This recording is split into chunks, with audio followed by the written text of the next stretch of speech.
Tell me when. First beating. Tell me a story. All right. Just tell me a story. Well, I was thinking earlier about Stevie, with the plaque and being inducted here, and what a great thing it would be for him. How tickled to death he would be about this.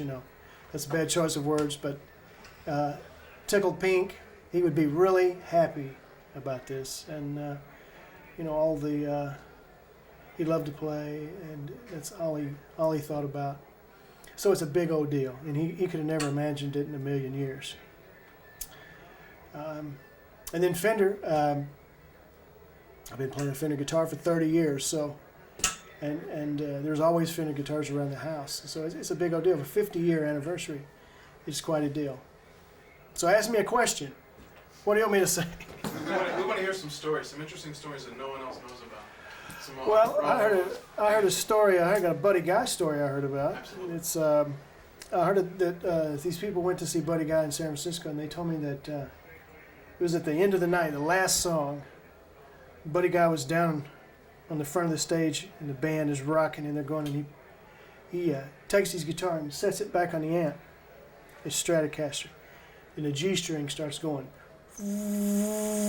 feeding back. He's singing. He's down on his knees singing. And he pulled out his handkerchief and threw it over his shoulder, and it landed on the strings and stopped it. That's a Buddy Guy story. It's amazing, Buddy. Tell us some stories about any early stories, you and your brother, bands, playing, any? Oh, I remember we played one gig one time in Austin. I was about 17, so Stevie was not very old, and we didn't have a bass player, so I made him. I had a Barney Kessel. I made him take the Barney Kessel and tune it down and play bass on that. And so it was. So we used to do stuff like that a lot. What can I say? I mean, we toured the world for many years and played a lot of gigs under the bridge. Tell me Brothers story. Huh? The song Brothers. Oh yeah.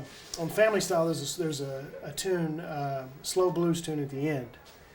And people used to always screw with us and accuse us of saying that when we were kids that we were fighting over guitars and all this stuff, that this brother stuff that didn't really happen. So we decided to make a song that did that we actually had a fight in the song. And so if you listen to the song, you can hear there's only one guitar going on. We're both playing at separate times, but there's only one guitar. And you can hear us pulling it apart from each other in the middle of the verse and making all the noise. So if you listen real close, you can hear it. Tell us what you're up to. Well, what I'm up to is, let's see here. We just put out the tribute to Stevie Ray that happened last year, actually, at the end of my tour from the Strange Pleasure Tour, which was my first album, solo record. And then I'm in the studio right now making my second album, which will come out the first of the year. And then I'll be on tour behind that. And so there's been a lot going on. So watch out, I'm coming. How did you guys assemble the group that played on the tribute album?